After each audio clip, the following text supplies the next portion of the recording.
अस्सलाम वालेकुम, कैसे हैं सब। उम्मीद है सब खैरियत से होंगे।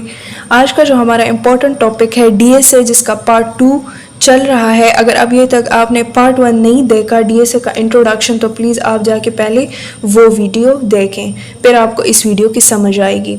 अच्छा, डीएसए को जो है हमारे पास डीएसए डिफरेंट मोड में हमारे पास चलता है। डीएसए के हमारे पास 2 मोड्स होते हैं। एक हमारे पास होता है मास्क मोड और दूसरा हमारे पास होता है TID mode, time interval difference mode. तो आज जो हम पढ़ेंगे, जो आज का हमारा लेक्चर होगा वो होगा मास्क मोड पे।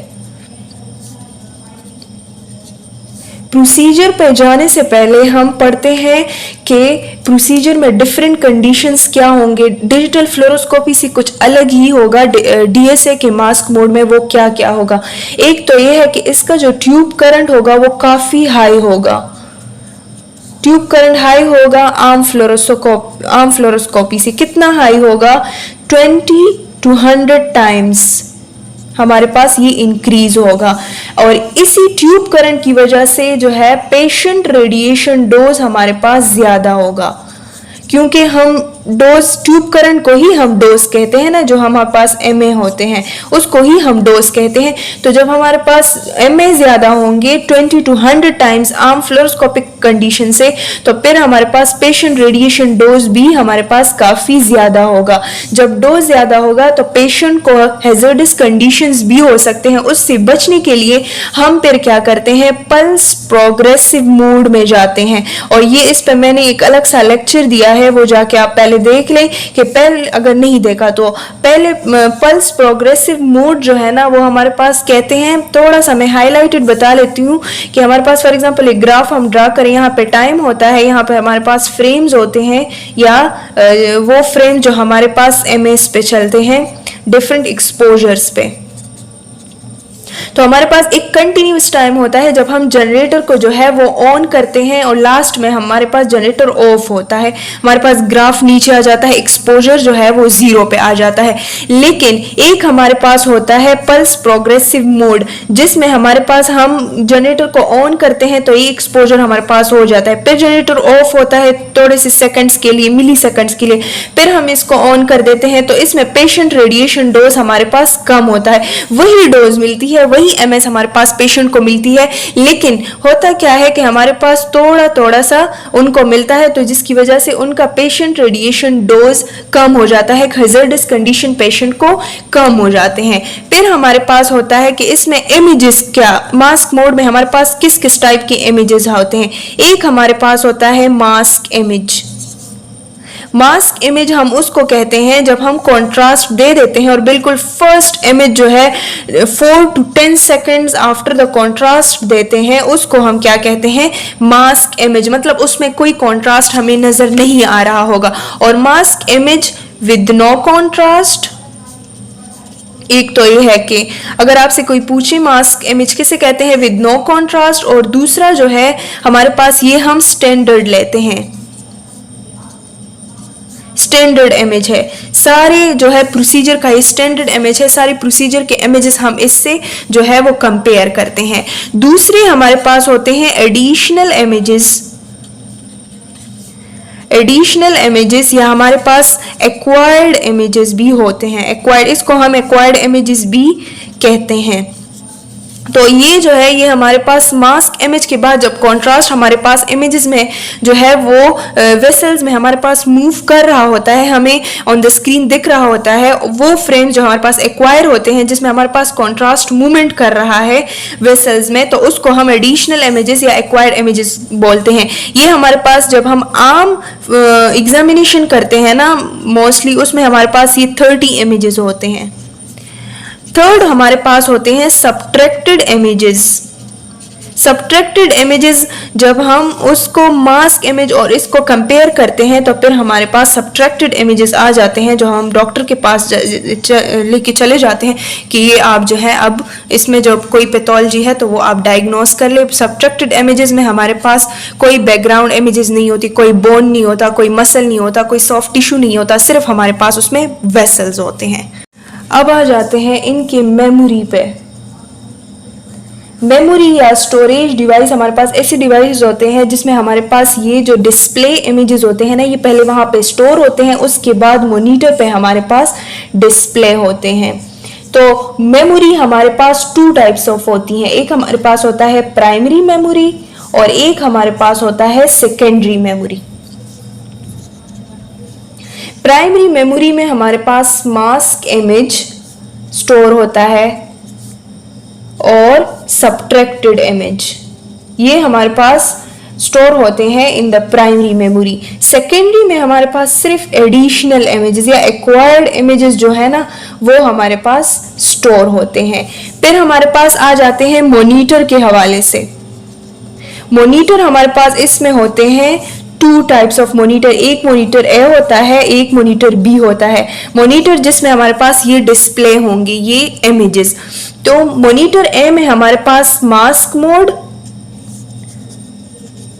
प्लस एडिशनल इमेजेस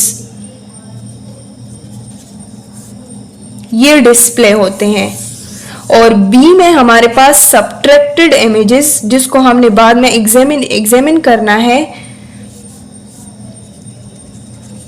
वो हमारे पास मॉनिटर बी में डिस्प्ले होते हैं। ठीक है, अब आ जाते हैं प्रोसीजर पे। जो आपका प्रोसीजर है ना, वो स्टार्ट होता है आपके कॉन्ट्रास्ट इंजेक्शन से। पहले आप पेशेंट को पोजीशन करते हैं ऑन द जो है फ्लोरोस्कोपिक टेबल, जो आपका काउच होता है। फिर आप पेशेंट की वेन को जो है वो एक्सपोज करते हैं, कोई सा भी वेन या आर्टरी ले ले। अगर आप वेन में कर रहे हैं तो आप कॉन्ट्रास्ट आपके बुक में जो दिया गया है वो आप दे सकते हैं पर सेकेंड 15 to 20 ml। अगर आप वेन में दे रहे हैं और कंसंट्रेटेड हो तो भी कोई मसला नहीं है, लेकिन अगर आप आर्टरी में जो है आर्टरी एक्सेस कर रहे हैं एक इंजेक्शन के जरिए, कॉन्ट्रास्ट के जरिए, तो फिर आप दे सकते हैं 10 to 12 ml पर सेकेंड। एक सेकेंड में 10 to 12 ml दे सकते हैं। और ये जो है ये हमारे पास होगा डाइल्यूट क्यों होगा? क्योंकि आर्टरीज का जो है ब्लड फ्लोएबल बहुत ज़्यादा होता है, उसमें फ्लो बहुत ज़्यादा होता है और वो जाता है हार्ट तक through vena cava, superior vena cava, inferior vena cava. तो वहाँ पे क्लोट की चांसेस बहुत ज़्यादा हो सकते हैं अगर आपने कंसंट्रेटेड दिया हो तो। अगर किसी को किडनी डिजीज़ है पहले से तो उनमें कॉन्ट्रास्ट इंड्यूस नेफ्रोपैथी हो सकती है। आपने पढ़ा होगा कॉन्ट्रास्ट में जो है डिफरेंट एडवर्स रिएक्शंस होते हैं, कॉन्ट्रास्ट के एम्बोलिज्म हो सकता है, थ्रोम्बस हो सकता है। तो उसको ब्लड में अच्छे से मिक्स करने के लिए हम डाइल्यूट कॉन्ट्रास्ट देते हैं। कॉन्ट्रास्ट देने के बाद 4 to 10 सेकेंड थोड़ा सा हम वेट करते हैं और उसके बाद हम मास्क इमेज लेते हैं। मास्क इमेज जैसे मैंने पहले भी आपको बताया, इसमें कोई कॉन्ट्रास्ट आपको शो नहीं हो रहा, ना कोई आपको वेसल शो हो रहा है। लेकिन जैसे जैसे टाइम जो है वो इंक्रीज होता जाता है, हम एक्सपोजर देते रहते हैं, एक एक्सपोजर फिर दूसरा एक्सपोजर, तीसरा exposure. At the time being वो क्या करता है कि जो हमारे पास कॉन्ट्रास्ट होता है वो वेसल में मूव होना स्टार्ट हो जाता है, हमें जो है मॉनिटर पे दिख जाता है। लेकिन ये कॉन्ट्रास्ट जो है इन इमेजेस की कॉन्ट्रास्ट रेजोल्यूशन हमारे पास अच्छी नहीं होती। क्यों? क्योंकि बैकग्राउंड में हमारे पास मसल्स दिख रहे हैं, जो आपका सर्वाइकल वर्टेब्रा है वो देख रहे हैं। असल में ये एग्जामिनेशन जो हम कर रहे हैं ना, ये हम कर रहे हैं कैरोटिड आर्टरी की, कैरोटिड वेसल्स की हम कर रहे हैं ना। तो बैकग्राउंड में हमारे पास जो है वो क्लेविकल दिख सकता है, स्पाइन दिख सकता है, आपका स्कल दिख सकता है, जिसकी वजह से आपका कॉन्ट्रास्ट रेजोल्यूशन जो है वो खराब हो सकता है। जो है आपका वेसल जो है वो कंफ्यूज हो सकता है विद द मसल और विद द बोन। तो हम क्या करते हैं कि हम इन इमेजेस को जो है ना मास्क इमेज से माइनस करते हैं। कैसे? ये एक सॉफ्टवेयर होता है आपके कंप्यूटर में जिसकी वजह से ये सारा प्रोसेस होता है। अब मॉनिटर ए में ये सारे जो है ये हमारे पास डिस्प्ले हो गए। मॉनिटर बी तक जब हम आ जाते हैं ना, तो मॉनिटर बी तक में हमारे पास सब्ट्रैक्टेड इमेजेस जो है वो डिस्प्ले होते हैं। किस तरह डिस्प्ले होते हैं कि हम जो है एक सॉफ्टवेयर होता है कंप्यूटर में जो इंस्टॉल्ड होता है, एक मास्क इमेज जिसमें हमारे पास बोन भी दिख रहा होता है, मसल भी दिख रहा होता है और साथ में हमारे पास वेसल भी दिख रहा होता है। लेकिन एक एडिशनल इमेज जिसमें हमारे पास यहाँ पे कंट्रास्ट भी नजर आ रहा है। तो हम क्या करते हैं कि ये मास्क मोड जो है ना वो इससे माइनस करते हैं, मतलब ये सारा मास्क मोड हम निकाल देते हैं। तो हमारे पास क्या रह जाता है, एक ऐसा फ्रेम जिसमें only and only contrast, not vessel. Vessel भी हमें नहीं दिख रहा, वेसल तो वैसे भी हमें एक जो है उस पर नहीं दिख सकता। एक रेडियोग्राफिक या फ्लोरोस्कोपिक जो जितनी भी इमेजेस है उसमें हमारे पास वेसल दिख नहीं सकता जब तक कि हमने कोई कॉन्ट्रास्ट इंजेक्ट ना किया हो। लेकिन हमारे पास जो बैकग्राउंड इमेजेस होते हैं जिसमें बोन होता है, मेसल्स होती हैं, वो हमारे पास सारी क्या हो जाती है, माइनस हो जाती है। हमारे पास इमेजेस इस तरह डिस्प्ले हो जाते हैं। ये डिस्प्लेड इमेज पे हमारे पास एग्जामिनेशन की ले जाते हैं। अगर कोई ब्लॉकेज है, कोई एनोरिज्म है, कोई भी, जिस तरह मैंने आपको पहले वीडियो में जो आपका डीएसए का पहला इंट्रोडक्शन का वीडियो था उसमें मैंने बताया था डीएसए के डिफरेंट इंडिकेशन के डिफरेंट जो डीएसए है हम किस लिए करते हैं। तो ये था आपका जो है प्रोसीजर। फिर इसके बाद ये हमारे पास मॉनिटर्स पे जो है डिस्प्ले होते हैं। मॉनिटर ए पे mask mode plus additional images, और मॉनिटर बी पे हमारे पास सब्ट्रैक्टिंग इमेजेस जो है वो डिस्प्ले होते हैं। इसी को फिर हम क्या करते हैं, एग्जामिनेशन के लिए डॉक्टर के पास भेज देते हैं कि आप डायग्नोस करें कि इसमें कौन सी पैथोलॉजी है। कि बुक में जो है पेज नंबर 360 पे अगर आप देखें न्यू बुक में, तो आपके पेज में एक पैराग्राफ दिया हुआ है यहाँ पे इमेज इंटीग्रेशन के हवाले से। इमेज इंटीग्रेशन किसे कहते हैं, इमेज इंटीग्रेशन जब हम डिफरेंट इमेजेस को जो हमारे पास डिस्प्ले हो रहे हैं ऑन मॉनिटर जो एक्वायर्ड इमेजेस है हम उसको कंबाइन कर ले। फॉर एग्जांपल हमने 8 इमेजेस को जो है वो कंबाइन कर लिया है और इससे हम एक फ्रेम बना ले, तो इसको हम इमेज इंटीग्रेशन कहते हैं। इमेज इंटीग्रेशन आप सामने इसके डेफिनेशन लिख के कि कंबाइनिंग मल्टीपल इमेजेस। तो इसका मल्टीपल इमेजेस जो है वो हम कंबाइन करते हैं और इससे एक फ्रेम बना लेते हैं। क्यों बनाते हैं, ताकि हमारे पास टाइम जो है, टाइम ऑफ एक्सपोजर हमारे पास कम हो जाए। जब टाइम ऑफ एक्सपोजर हमारे पास कम हो जाता है, थोड़ी सी टाइम में, कम टाइम में हमारे पास फ्रेम ज्यादा, मतलब ये टाइम तो कम है लेकिन फ्रेम्स हमारे पास ज्यादा जो है वो एक्वायर हो रहे हैं।